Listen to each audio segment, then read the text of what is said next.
রাজধানী ঢাকায় আবারও ভূমিকম্প, উৎপত্তিস্থল নরসিংদী।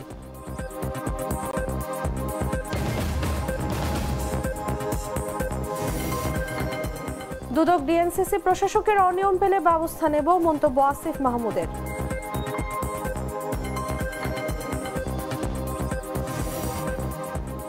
এখন এক ক্লিকেই হাজার হাজার কোটি টাকা বিদেশে চলে যাচ্ছে বলেছেন প্রেস সচিব।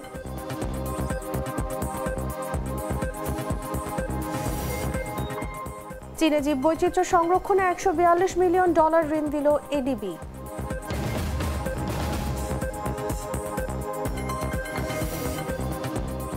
প্রথম টি-20 টস জিতে বোলিংয়ে বাংলাদেশ।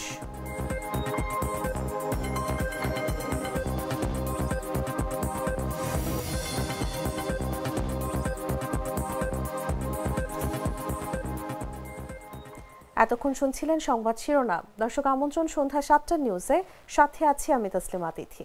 রোজকার সাধারণ খাবার এখন হবে অসাধারণ। প্রাণ স্বাদের মশলা, স্বাদ বাড়ায়, ঘ্রাণ ছড়ায়। চলে যাচ্ছি পুরো খবরে।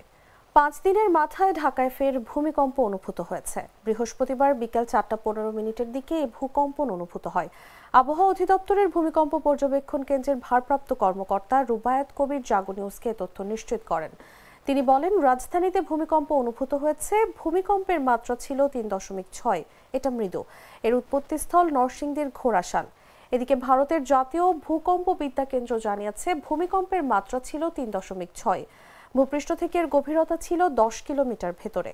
গত 22 ও 23 নভেম্বর দুদিনের ব্যবধানে ঢাকা ও এর আশপাশ এলাকায় 4 বার ভূমিকম্প অনুভূত হয়েছে। এদের মধ্যে 3টির উৎপত্তিস্থলই ছিল নরসিংদী এবং একটির ঢাকা।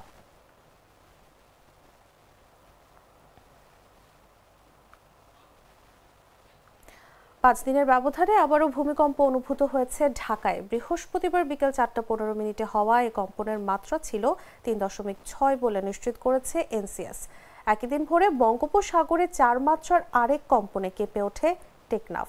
পরপর ভূমিকম্পে উদ্বেগ বাড়ছে নাগরিকদের মধ্যে। বিস্তারিত জাগো রিপোর্টে। রাজধানী ঢাকায় আবার ভূমিকম্প অনুভূত হয়েছে। মাত্র 5 দিনের ব্যবধানে দ্বিতীয়বার ভূকম্পন অনুভূত হলো রাজধানীতে। বৃহস্পতিবার বিকেল 4:15 এই কম্পন অনুভূত হয়। আবহাওয়া অধিদপ্তরের ভূমিকম্প পর্যবেক্ষণ কেন্দ্রের ভারপ্রাপ্ত কর্মকর্তা রুবায়াত কবির জাগো নিউজকে জানান, রিক্টার স্কেলে ভূমিকম্পের মাত্রা ছিল 3.6। এটা স্বল্প মাত্রার ভূমিকম্প। এর উৎপত্তিস্থল নরসিংদীর ঘোড়াশালে। ভারতের জাতীয় ভূকম্প বিদ্যা কেন্দ্র এনসিএস জানায়, ভূপৃষ্ঠ থেকে এর গভীরতা প্রায় 10 কিলোমিটার। বিশেষজ্ঞদের মতে, তুলনামূলক কম মাত্রার এমন ভূমিকম্প বড় ধরনের ক্ষতির কারণ না হলেও ঘনবসতিপূর্ণ রাজধানীতে এই ধরনের বারবার কম্পন উদ্বেগ বাড়াচ্ছে। এদিন ভোরে পৃথক আরেকটি ভূমিকম্পে কেঁপে ওঠে কক্সবাজারের টেকনাফ। রাত 3:29 টেকনাফ থেকে 118 কিলোমিটার দূরে বঙ্গোপসাগরে উৎপত্তি হওয়া 4 মাত্রার ভূমিকম্পটি খুবই দুর্বল ছিল। এর আগে গেল শুক্রবার 5.7 মাত্রার শক্তিশালী ভূমিকম্পে কেঁপে ওঠে ঢাকা সহ দেশের বিভিন্ন অঞ্চল। এতে কমপক্ষে 10 জনের প্রাণহানি এবং 6 শতাধিক মানুষ আহত হন। রাজধানীর বহু এলাকায় ভবন দুলতে থাকায় আতঙ্কে মানুষ রাস্তায় নেমে আসেন। পরদিন আরও 3টি আফটারশক আঘাত হানায় ভীতি আরও বেড়ে যায়। ভূমিকম্প বিশেষজ্ঞরা বলছেন, দক্ষিণ এশিয়ায় সক্রিয় ফল্ট লাইনের কারণে এমন পরপর কম্পন অস্বাভাবিক নয়। তবে ভবনগুলোর ঝুঁকি মূল্যায়ন এবং দ্রুত প্রস্তুতি জোরদারের উপর জোর দিচ্ছেন তারা। নিউজ ডেস্ক, জাগো। দুর্নীতি দমন কমিশন অনুসন্ধানে ঢাকা উত্তর সিটি কর্পোরেশনের প্রশাসক মোহাম্মদ এজাজের অনিয়ম পেলে ব্যবস্থা নেওয়া হবে বলে জানিয়েছেন স্থানীয় সরকার, পল্লী উন্নয়ন ও সমবায় উপদেষ্টা আসিফ মাহমুদ সজীব ভুঁইয়া। বৃহস্পতিবার সচিবালয়ে 11 জেলার 44টি উপজেলায় পাবলিক লাইব্রেরি উদ্বোধন অনুষ্ঠানে সাংবাদিকদের প্রশ্নের জবাবে উপদেষ্টা কথা জানান। এজাজের বিরুদ্ধে ক্ষমতার অপব্যবহার সহ নানাবিধ অনিয়ম, দুর্নীতি ও ঘুষ গ্রহণের অভিযোগের বিষয়ে তদন্তের সিদ্ধান্ত নিয়েছে দুদক। দুদকের অনুসন্ধানের বিষয়ে মন্তব্য জানতে চাইলে স্থানীয় সরকার উপদেষ্টা বলেন, অবশ্যই যদি কোনো অনিয়ম থাকে দুদক সেটা অনুসন্ধান করতে পারে। যদি অনুসন্ধান করে তারা কিছু পান আমাদের জানাবেন, আমরা প্রয়োজনীয় ব্যবস্থা গ্রহণ করব।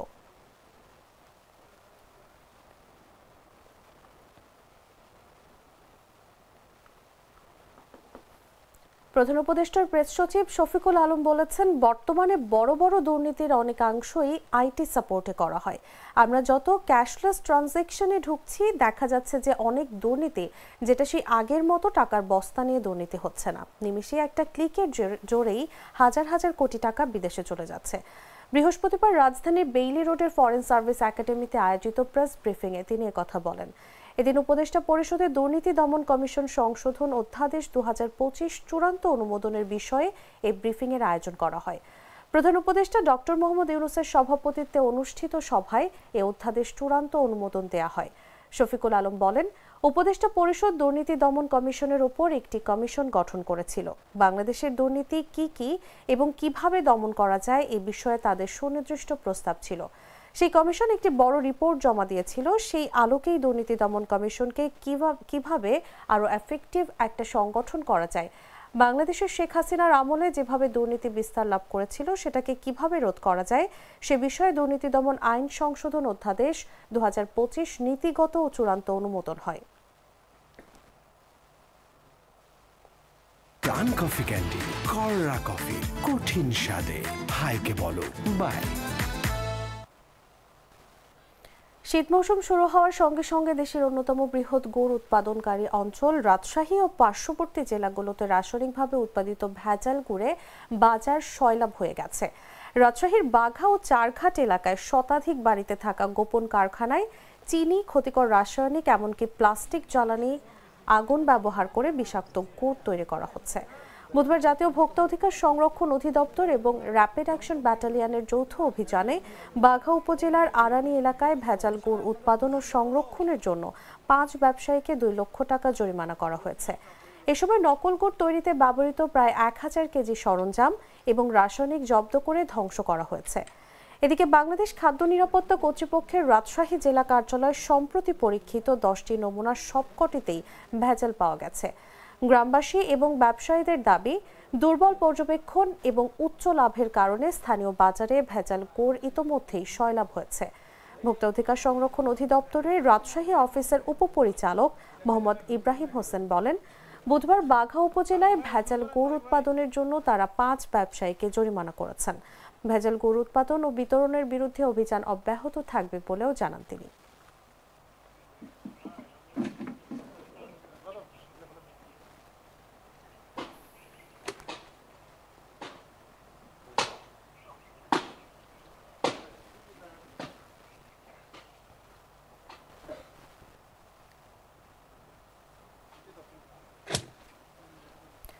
ত্রয়োদশ জাতীয় সংসদ নির্বাচনকে সামনে রেখে ফরিদপুর 4 আসনের বাংলাদেশ খেলাফত মজলিস মনোনীত প্রার্থী মাওলানা মিজানুর রহমান মোল্লার তোরণে অগ্নিসংযোগ করেছে দুর্বৃত্তরা।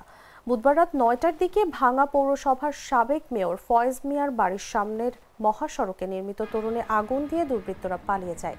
পুলিশ ও এলাকাবাসী সূত্রে জানা গেছে, কিছুদিন আগে মাওলানা মিজানুর রহমান মোল্লার সমর্থকরা ঢাকা গোপালগঞ্জ মহাসড়কের ভাঙ্গায় পৌরসভার সামনে একটি তোরণ নির্মাণ করেন। বুধবার রাতে দুর্বৃত্তরা ওই তোরণে আগুন দেয়, এতে তোরণের আংশিক পুড়ে যায়। পথচারীরা তোরণে আগুন দেখে ভিডিও করে সামাজিক যোগাযোগ মাধ্যমে ছড়িয়ে দেয়। ভিডিও দেখার পর খেলাফত মজলিসের সমর্থকরা ক্ষোভে ফেটে পড়েন এবং নিন্দার ঝড় ওঠে। এ বিষয়ে ভাঙ্গা থানার ভারপ্রাপ্ত কর্মকর্তা আশরাফ হোসেন বলেন, তোরণে অগ্নিসংযোগের খবর পেয়ে ঘটনাস্থল পরিদর্শন করেছে। এ বিষয়ে তদন্ত করে জড়িতদের বিরুদ্ধে ব্যবস্থা নেওয়া হবে।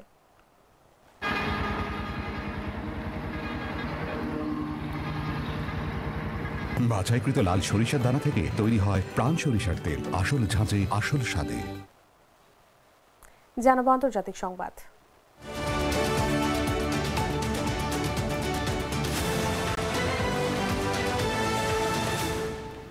চীনের পূর্বাঞ্চলীয় ফুজিয়ান প্রদেশের উপকূলীয় শহরগুলোতে জীববৈচিত্র্য সংরক্ষণ ও জলবায়ু সহনশীলতা বৃদ্ধির জন্য বড় অঙ্কের ঋণের অনুমোদন দিয়েছে এশিয়ান ডেভেলপমেন্ট ব্যাংক। অনুমোদিত এই ঋণের পরিমাণ $142.25 মিলিয়ন মার্কিন ডলার। বৃহস্পতিবার এশিয়ান ডেভেলপমেন্ট ব্যাংক এর বরাত দিয়ে সংবাদ প্রকাশ করেছে চীনের রাষ্ট্রীয় সংবাদ সংস্থা Xinhua. Fujian coastal সিটিজ climate resilient development and biodiversity conservation project নামের এই প্রকল্পের মাধ্যমে ফুঝো সিটি ও ইয়োনশিয়াও কাউন্টির ৪৪ লাখ অধিবাসীর জলবায়ু ঝুঁকি মোকাবেলার সক্ষমতা বাড়ানো হবে। প্রকল্পটির অন্যতম লক্ষ্য হল প্রকৃতিভিত্তিক সমাধানের মাধ্যমে নগর বন্যার ঝুঁকি কমানো। এডিবি জানিয়েছে প্রকল্পের আওতায় ২২০ হেক্টরের বেশি উপকূলীয় জলাভূমি ও ম্যানগ্রোভ বন সংরক্ষণ ও পুনরুদ্ধার করা হবে। এই অঞ্চলগুলো ইস্ট এশিয়ান অস্ট্রেলেশিয়ান ফ্লাইওয়ের গুরুত্বপূর্ণ পরিযায়ী জলচর পাখিদের বিরতি নেয়ারও স্থান হিসেবে পরিচিত। ফুজিয়ানের উপকূলে ঘূর্ণিঝড়, প্রবল বর্ষণ, সমুদ্রপৃষ্ঠের উচ্চতা বৃদ্ধি এবং ঝোড়ো জলোচ্ছ্বাসের মতো চরম আবহাওয়ার ঝুঁকি ক্রমেই বাড়ছে। ফলে নগর বন্যা ও জলবদ্ধতার হুমকি আরও তীব্র করছে বলে ব্যাংকটি উল্লেখ করেছে।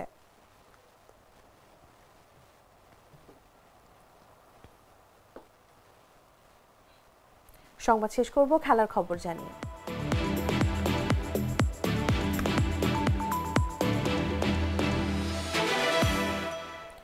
টেস্টে আয়ারল্যান্ডকে হোয়াইট ওয়াশ করার সুখস্মৃতি নিয়ে টি-20 সিরিজে মাঠে নামছে বাংলাদেশ। চট্টগ্রামের বীরশ্রেষ্ঠ ফ্লাইট লেফটেন্যান্ট মতিউর রহমান স্টেডিয়ামে সিরিজের প্রথম টি-20তে মুখোমুখি দুই দল। এই ম্যাচে টস জিতেছেন বাংলাদেশ অধিনায়ক লিটন দাস। প্রথমে বোলিং করার সিদ্ধান্ত নিয়েছেন তিনি, অর্থাৎ আয়ারল্যান্ড আগে ব্যাট করবে। টি-20তে আয়ারল্যান্ডের বিপক্ষে বাংলাদেশের সবশেষ সাক্ষাৎ হয়েছিল ২০২৩ সালের মার্চে এই চট্টগ্রামে। সে ম্যাচে হেরেছিল টাইগাররা, তবে সবশেষ 5 লড়াইয়ে ওই একটি জয় আইরিশদের।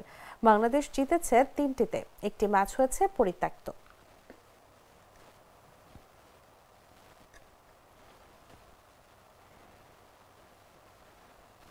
দর্শক, সংবাদ শেষ করার আগে শিরোনামগুলো জানিয়ে দিচ্ছি আরো একবার।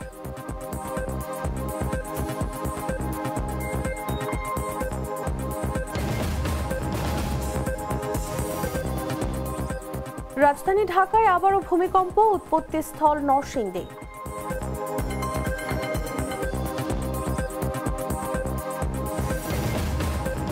দুদক ডিএনসিসি প্রশাসকের অনিয়ম পেলে ব্যবস্থা নেব বলেছেন আসিফ মাহমুদ।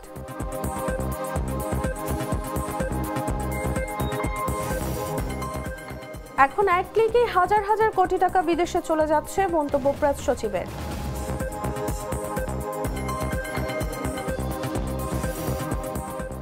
চীনে জীববৈচিত্র্য সংরক্ষণে $142 মিলিয়ন ঋণ দিল এডিবি।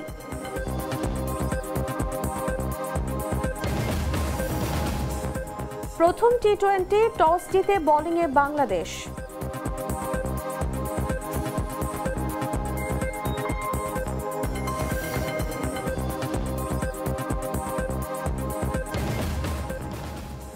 দর্শক, এই ছিল এখনকার মতো। প্রতি মুহূর্তের সর্বশেষ খবর জানতে ভিজিট করুন jagonews24.com। ফলো করুন আমাদের ভেরিফাইড ফেসবুক পেজ এবং সাবস্ক্রাইব করুন জাগো নিউজের ইউটিউব চ্যানেল। ধন্যবাদ সবাইকে।